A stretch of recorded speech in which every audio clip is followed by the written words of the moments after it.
Welcome to the T3 webinar series. I'm Suzanne Siracuse, the CEO of Suzanne Siracuse Consulting and host of the Big Reveal podcast series. Today, I'm sitting down for a one-on-one discussion with industry leader Larry Roth. We'll discuss top trends, challenges, and opportunities in the wealth tech landscape. So let's get started. Larry Roth is a name I am sure most people in the wealth management industry recognize. He has been working in the industry for over 30 years and previously served as CEO of both AIG Advisor Group and then Cetera. Now Larry is taking all of that knowledge and expertise to his own firm. He's managing partner of RLR Strategic Partners, where he works closely with senior management teams and boards of directors across the wealth management space to deliver high impact strategic growth plans, as well as plan execution support. Also, in association with Berkshire Global Advisors, Larry provides comprehensive M&A advisory solutions within the financial services industry. And I am sure there's quite a bit of demand for that right now. So welcome, Larry, and thank you so much for participating in our session and providing your insights and identify key trends affecting the wealth tech landscape. So in order to set the stage, so to speak, why don't you start off with providing our listeners with just a quick synopsis on your background and what you're currently working on? That sounds great. And Suzanne, thank you so much for having me. I appreciate the opportunity to work with you on this, and hopefully I'll be able to share some information that'll be useful to the audience. In addition to what you shared regarding my experience, last 3 or 4 years, I've been spending my time primarily working with private equity firms, as well as sitting on some private company and public company boards. All the work I do is in the wealth management space. Most of it's in the US, although a number of transactions that I'm engaged in recently have been at least here and in Europe. But in general, what I'm doing is working with firms that either currently own or are seriously looking at investing in wealth management firms, many of whom have been in the space as investors, but not exactly in the wealth space. So they're looking at acquiring firms. And just speaking quite generally, of the last, call it 20 large transactions that you've seen trade in the last 3 or so years, I've worked on well over half of those firms, usually with bidders. Yeah, I know you're always working on something and you always seem to know what's going on before it comes out in the media.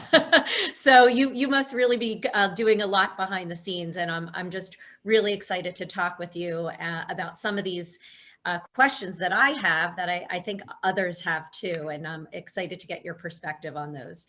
So as you mentioned, right, because of your heavy involvement in various deals and discussions with private equity firms, it would be great to get your take on some of the top factors that are influencing some of the trends in the wealth management space currently from that perspective. So that'd be great. I'll start generally. Some of the major trends that obviously, Suzanne, you're aware of, but I think most of the audience is aware of also, is that the independent registered investment advisor, call it wealth manager space, is a very robust and growing part of the industry. And it's growing for a number of reasons. One is individual investors are continuing to save and invest. As we know, the markets, although they're up and down, have been more up than down. So asset levels continue to rise. And a lot of advisors who started their careers as employees of perhaps the large wirehouses or in a bank or in that type of environment, each year more and more seem to be leaving and setting up their own shops. So what we're seeing kind of at a macro level is continued growth in the number of RIAs, the number of clients in the space, asset levels, and it's been really a fun and exciting place to work, frankly, my entire career. Some of the interesting things that we're seeing, as well as overall growth, is there's also been a significant amount of consolidation. And I think everyone listening to this or watching this video is aware that a number of firms, public companies, for example, like Focus Financial, or privately held companies that might be owned by private equity, firms like Mariner, firms like Wealth Enhancement Group, there are many of them, are continuing to grow, not just organically, but through acquisition. So on the one hand, a big, I guess you'd say, tailwind in terms of growth. On the other hand, accelerating consolidation. We're seeing a lot more cross-border transactions, which is interesting. And we can talk Yes. about it if we have time. But there seem to be two kind of broad trends emerging. One is single branded firms that are growing organically, doing smaller acquisitions that they're trying over time to kind of blend into their culture and their brand and their client service model. And then aggregators, firms like Focus that I mentioned, or another example I think would be Hightower, who are great companies and started by just buying businesses and allowing them to operate independently, but now are finding ways to add value and operating leverage. So it's a very robust and exciting part of the business. And how are those trends affecting the wealth tech landscape? Well, that's a fascinating question. The it varies dramatically from firm to firm, and of course the folks in the audience here, many of whom are involved in wealth tech, know this. So speaking kind of broadly about wealth tech, first from the operating perspective, many firms, as I mentioned, are growing through acquisition. In all cases, they're trying hard to build platforms that would be enticing to advisors and serve clients well, and in a sense of trying to attract the advisors in their client assets on platform. Some of them are doing with a high level of discipline. In other words, they might say, if you join our business, this is the way we need you to operate your business. This is the client service model. This is the tech stack, everything from CRM to account opening to trading to billing to the mobile applications for the advisors as well as for the clients, and obviously desktop. Other firms are saying, we would love to have you join our platform, but please come over when you feel it's appropriate. And so if you'd like me to now or a little later, I can be specific about particular platform providers. But at the moment, there seems in any large firm to be a large number of legacy systems and a core platform that is under adopted.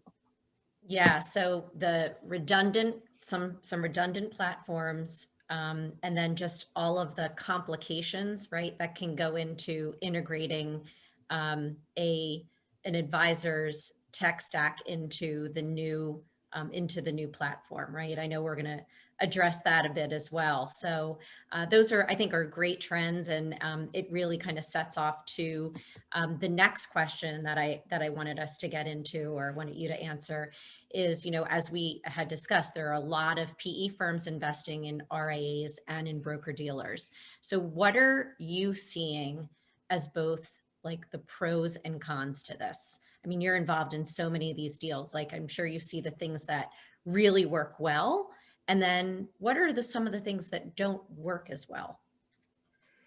Well, let me address something you just alluded to, and there are more than three kind of categories of business owners, but I'll break it into the three big ones. So there are, as you mentioned, private equity owners who are in the consolidation mode and are growing very rapidly. They have plenty of capital to do whatever they think is appropriate. And one of the challenges they have is their definition of appropriate is usually means, what can we do to maximize the value of the business in, let's say, a relatively short period of time? It varies from firm to firm. You hear rules of thumb. Some people say 3 to 5 years. Some people say 5 to 7 years in terms of ownership. But we have seen companies recently trading in 2 years or 3 years. So private equity owners who have plenty of capital and are highly intelligent and understand the market are oftentimes looking at, first and foremost, how do we, of course, run a quality business, but how do we do it in a way that we can maximize value in a fairly short period of time? The other side of that kind of spectrum there, or timeline, might be firms like public companies who have been public for a number of years. They have a healthy balance sheet. They're really looking at extending the life of the client, increasing margins, and doing a better job for advisors and clients. And then kind of in the middle, which is kind of my favorite part of the industry, are the privately held, owner-managed businesses that may have been around for 10 or 15 years. They're very client-focused. They do a great job for everyone involved, in terms of their clients and their colleagues, but they tend not to have a significant amount of capital.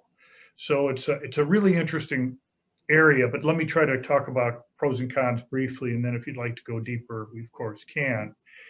If you're a private business owner, starting with my favorite, and you may have a great business, you might be making a few $1,000,000 a year, and everyone's making a nice living, your clients are happy.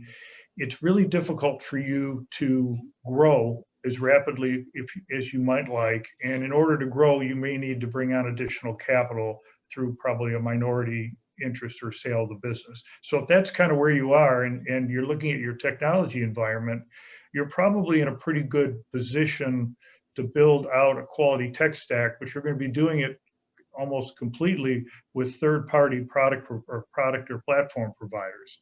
And so you're in a really good spot because you can leverage off of their investment. You're probably not going to maximize your margins over time because you are a smaller firm, but you're in a really good position. And so some of the leading providers there, I don't know if you'd like to talk to them now or in a minute, Suzanne, do you have a preference? Let's talk about them now. And those business owners are funding the investment in technology with their own profits. Is that part of this discussion too? Yes, that's part of the equation, exactly. So there are a number of great firms out there. Some of the big ones that we all know well are firms like Envestnet, who obviously is a public company. It's been in business for a long time. They've grown through essentially building, but also in many, many cases acquiring third-party companies that do different things. So for example, they bought Tamarack, which you're familiar with. They have a TAMP that they built through acquisition and then growing it in addition in other ways. And they've also bought, for example, Money Guide Pro from a financial planning standpoint. One of the challenges there is those products are not necessarily fully integrated. So if you're a private business owner and you're using someone like an Envestnet, you have to be really thoughtful about, is everything that they are offering me best in class, which it may well be? Is it fully integrated, which it probably won't be fully integrated? So you really need to think about, how do I go about essentially identifying the right partner and then the right tools or products and then integrating them into my business. There are other firms out there, many others, but one in particular that's, I think, doing wonderful work is Orion. Orion is smaller than Envestnet. They're privately held. Interestingly, they're a private equity portfolio company, but they've continued to invest for a long time.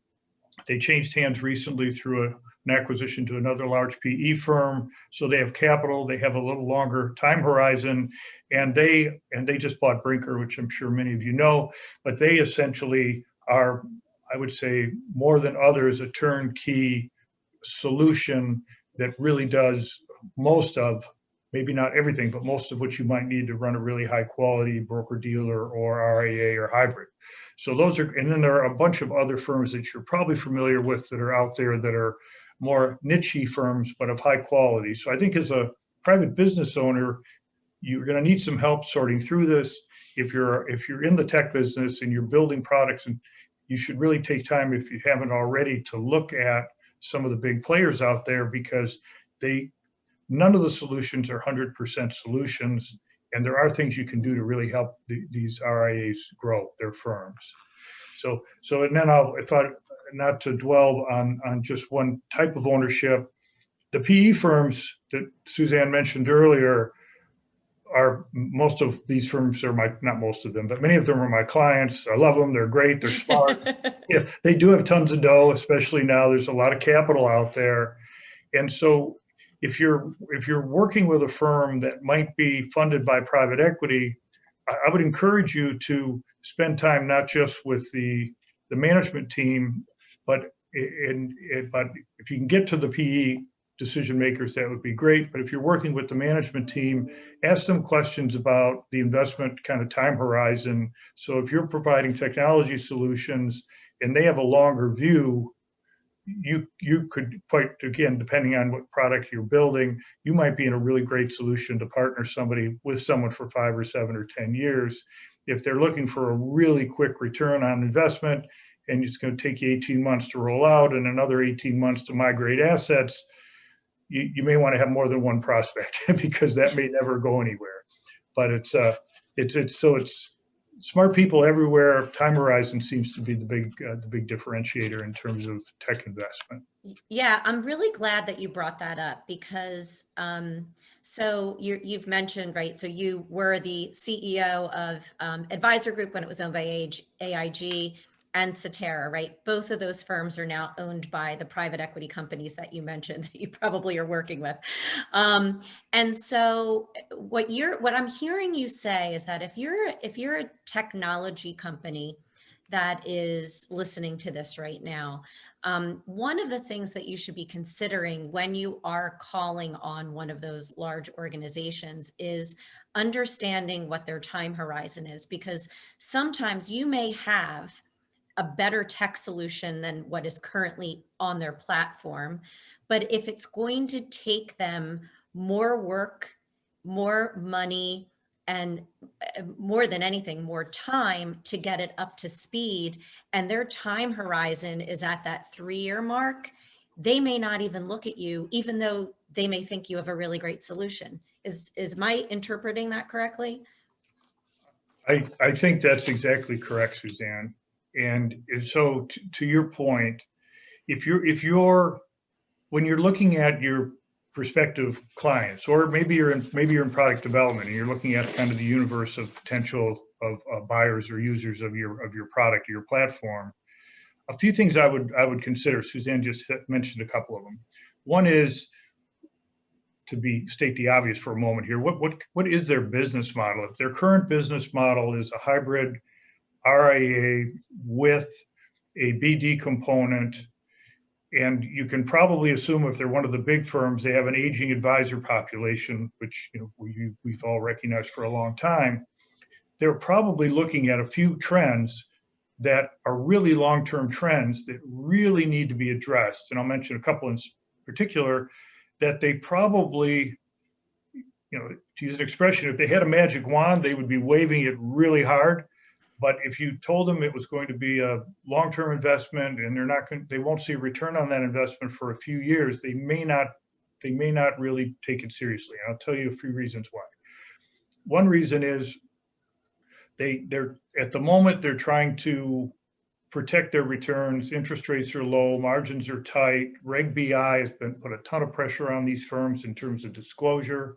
Some of that disclosure is, as you all know, I think in our space, is causing kind of the underlying assets in a client's portfolio to be moving from active into ETFs or index funds. Long story short, there's margin compression everywhere in their platform.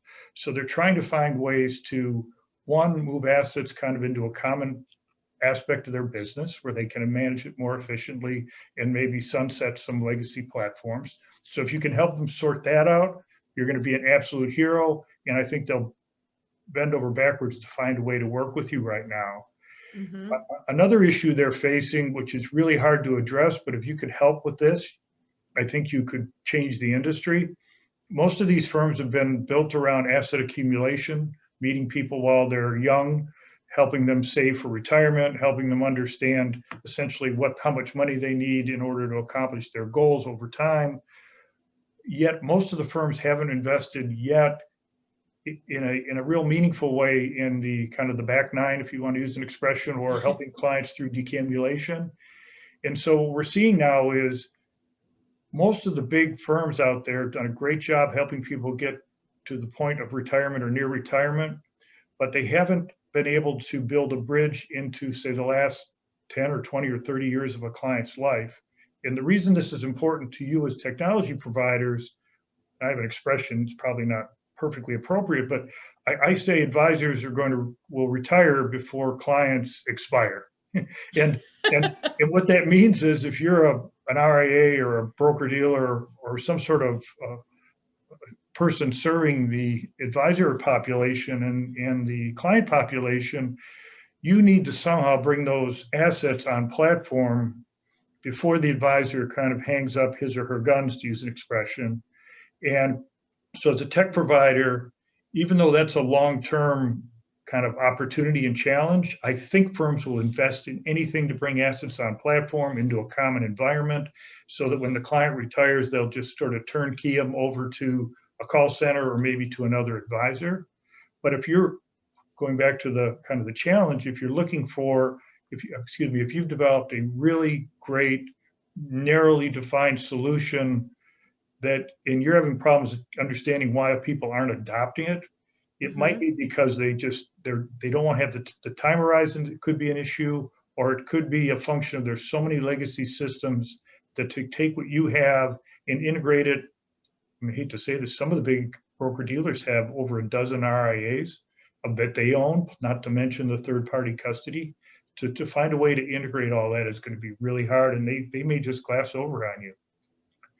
Yeah, and it's funny because my next question for you was going to be like, who are the firms that are like set up for success right now? Like, where are the opportunities? Who's really got it?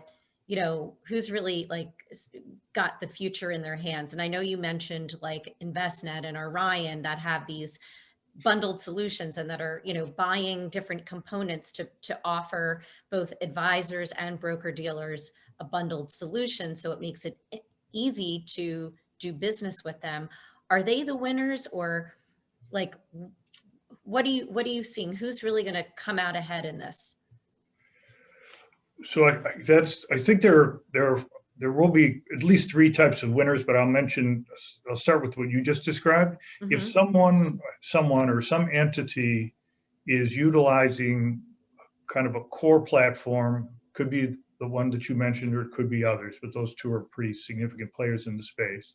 If they're utilizing a core platform, and I mean really utilizing it, not just a customer of, but have integrated into their system, I think they're going to be in a really good position to continue to grow and prosper over time, assuming they keep up with the technology advancements. And I would say in that case, you, as a technology provider, you have a real opportunity either to try to integrate with one of the platforms or integrate with one or more of their larger clients in a way that doesn't diminish the efficiency of the customer or the platform. Now, having said that, there are a lot of other firms that are, I say a few other firms, examples being LPL would be a very strong example. Raymond James would be a great example. Now, these are publicly traded businesses that have integrated solutions from the client identification all the way through client retirement. And they also are great opportunities for technology providers. If you have a solution that you can help plug into their already existing environment, they're great prospects, I think, from a technology standpoint. And I could be more specific, but if you think about it from an operator standpoint, a kind of a closed shop doesn't mean old school. It means that they have everything kind of in their environment, and you can just supplement that in some way. That they could launch that across hundreds of billions of dollars of assets and tens of thousands of advisors pretty quickly. If it's a firm that's outsourcing, it's a little clunky, but it's still a big opportunity for you.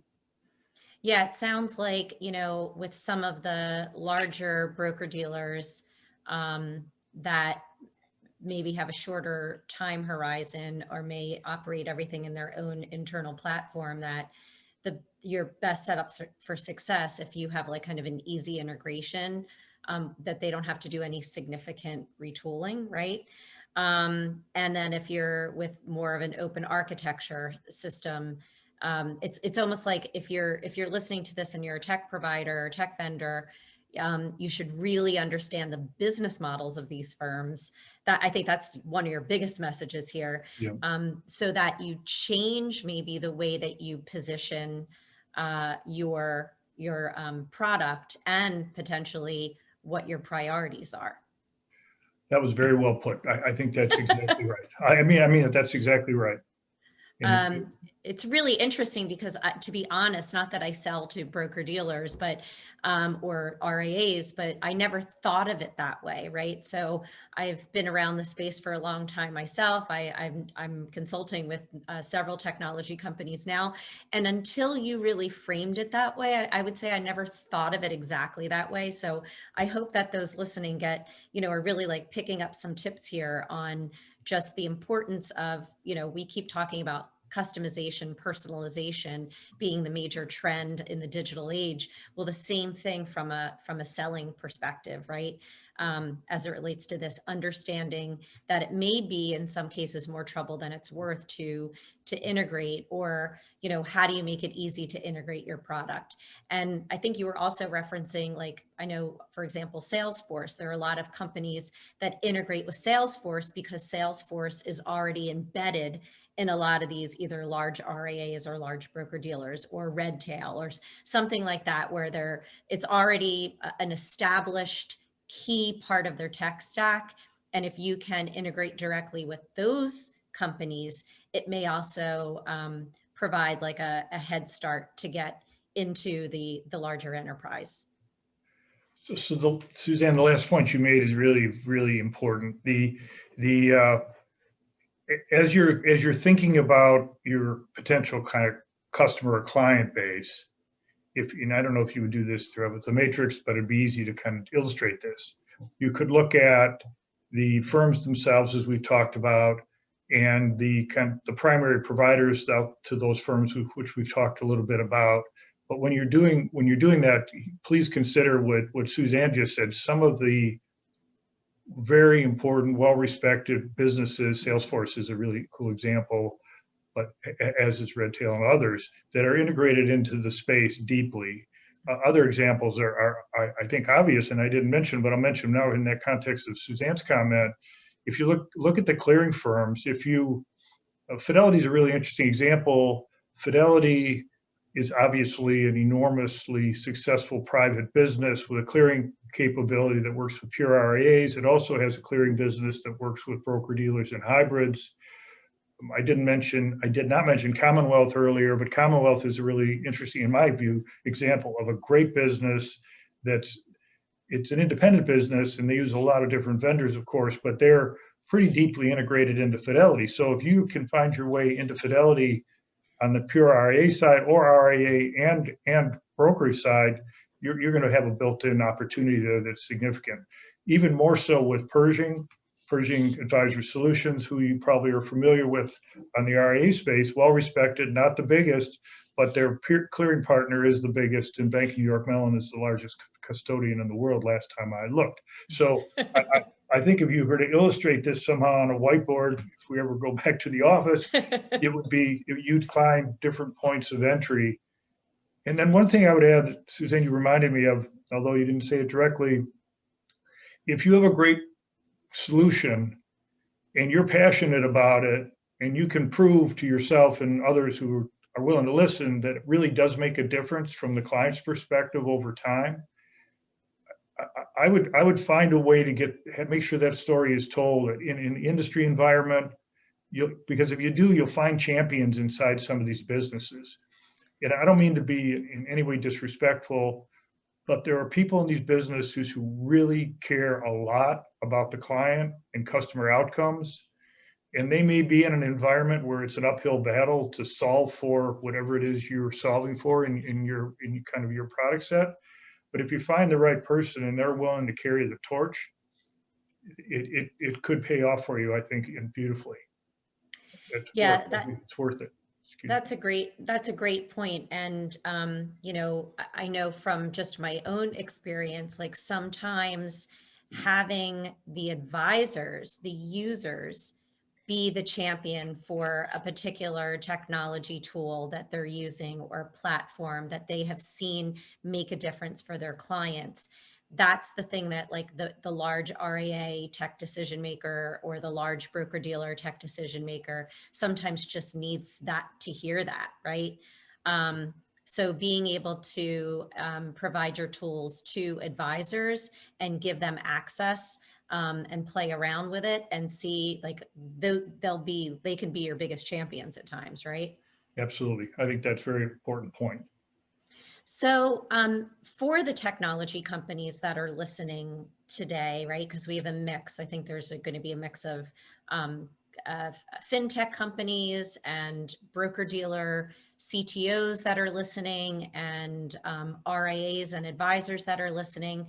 So for the technology companies that are listening, what is your biggest recommendation that you would want to stress on them today as we get, as we get close to the end of our time together?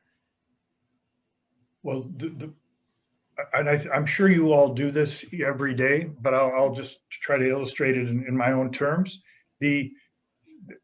There's a very significant, almost immeasurable, unmeasurable need for help at the retail client level.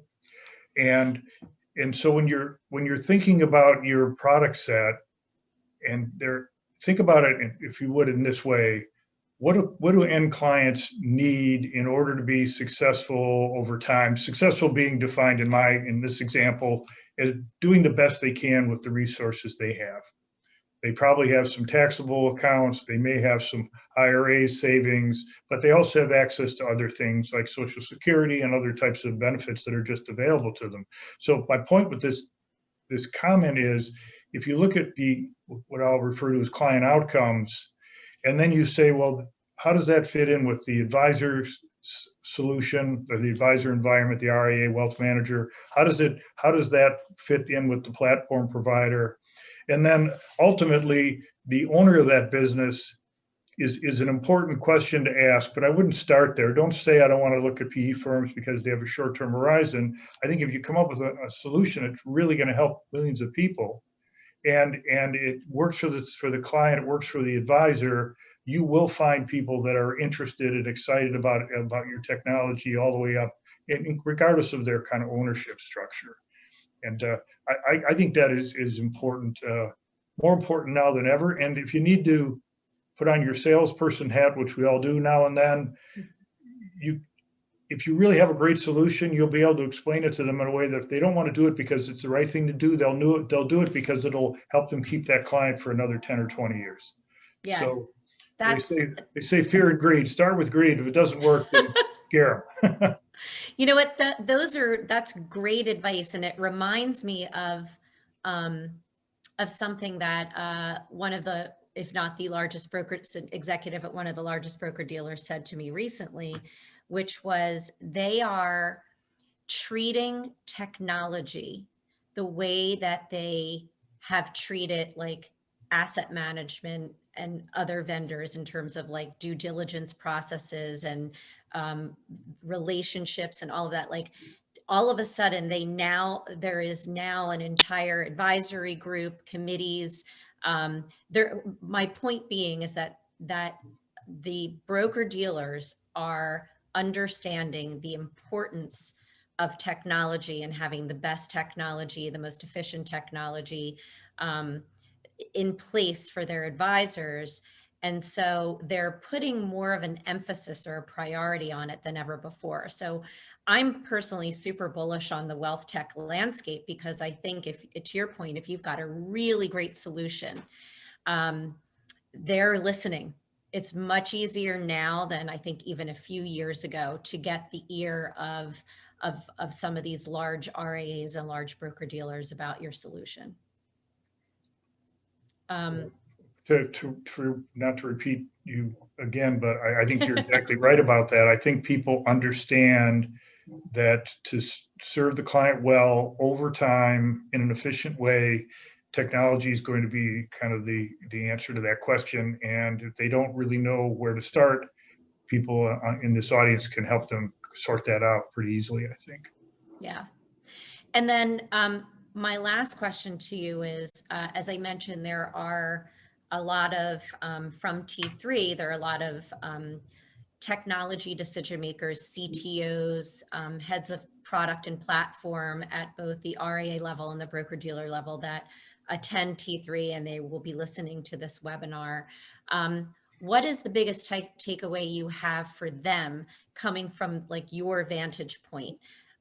What's the big message you'd like to leave with them today? Well, one message I would leave, I guess there are a few. One is if you're in a key role at a large firm, you're probably right now kind of tired because there's so much work to do and so much pressure on you.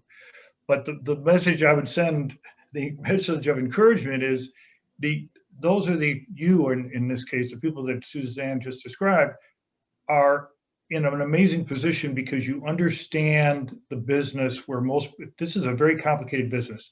So if you understand what the client's needs are, you understand where their assets are, you understand what it's going to take to help them solve for a brighter future, and you understand the operating environment you're in, you're really the only people who can fix this. So if you can if you're No not pressure or complete, anything. no, if you're not completely exhausted from working 12, 14 hours a day with working on legacy, et cetera, I think that you will be working with some of the technology people in your shop or here perhaps in this conference that we're chatting it with today. I think you're really in the best position to really fix this, and I think it'll be exciting once someone breaks through. I think you're better positioned than someone like a big tech provider coming in and starting from scratch. So it's on you, and I think you'll figure it out. Yeah, those are great. That's great advice. And just even to like some of the CTOs that I'm talking to, if you can figure out, right, if there are people out there, and I know there are a couple vendors out there that do this, how to help the broker dealer executive CTO, the RIA executive CTO, the aggregator CTO, to integrate all of their legacy technologies that they're using into a platform and create a fantastic user experience for both the advisor and the client. That's kind of like the holy grail. So that integration, removing that barrier, that obstacle, I think is also something that, it's kind of like you always say, make it easy to buy from you, right? Yep. Sometimes people make things so complicated, but it will. And then just Larry, what last word would you have for our listeners today? Like one last thing that you'd love to just share or think about, have them think about as they go on their way for the day? Well, I would just say we're in a great industry, the financial services industry. I think if you're in the technology business or if you're involved with the technology development and all the things we've been chatting about, you're really in a fabulous position to continue to grow your business and help clients for a long, long time. And I think that if you build, just looking at the demographics and looking at the actual amount of capital in people's accounts, et cetera, around the world, and also here, of course, in the States, I think you can whatever you do today could have a lasting effect 30, 40 years on people's lives. So I think it's a pretty exciting business to be in. I think you're in a good spot. Yeah, I couldn't agree more. And also too, just from your vantage point, all the companies that want to invest in our industry, that want to be a part of the industry. You're seeing firms from London and from Canada that are coming into the US that are saying, we want to put our stake in the ground here. We want to make sure that we're getting a part of this. And I think the U.S. wealth management business is a great model for a lot of them to bring back to their own countries. So any thoughts on that from the international standpoint? Well, I think you made a few points that are huge. I mean, there's plenty of capital in the world to invest in things. There are fewer great things to invest in. Most of the smart money is looking at retail financial services for the reasons we all discussed and we live every single day. And part of that, and we're seeing even this week or this month rather, there have been 2 transactions announced that are international financial planning, what we would call wealth managers. So Yeah. firms in London coming this way, firms in the US buying in Europe. Had an Italian company buy one of my clients just recently here in the US. I think you'll see more and more of that. And to your earlier point, it's a growing business. It's going to be an exciting time. So if you're in our business and you're bored, then I'd like to meet you because I've not met anybody who's like that yet. Me too. I got plenty of work for you. In any case, Larry, it's so wonderful to virtually sit down and talk to you. For those of you, Larry, I remember having a conversation with you at a restaurant in Tribeca, probably, I don't know, you had just started it at AIG Advisor Group. And so I don't know, what was that, 15 15 years plus ago. 15 years ago. And I remember a conversation, I wonder if you do, where we said, do you think the RAA market is a fad, or is it gonna go, to the moon? I don't know if you remember, we had that really interesting discussion when everything was really starting to gel for the RAA market, and now look at it.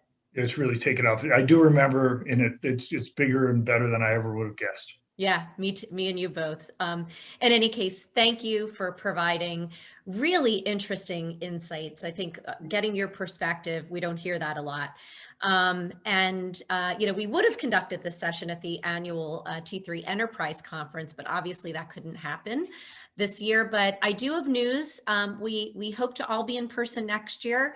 So hold the dates for September 27th to October 1st, when the next live T3 Advisor and T3 Enterprise events are going to be combined and will be bigger and better than ever. And I hope and I trust that there'll be a vaccine and we'll all be able to get together again and network and talk and greet each other in person. And again, for all of you listening, I hope you enjoyed it. I hope you learned a couple things. Thank you for tuning in. Larry, thanks for giving us 40 minutes or so of your time. We really appreciate it. I know I always learn something from you, and appreciate it. Thanks again, and hope to see everyone soon. Thank you. Thanks for the opportunity. So long. Be well, everyone.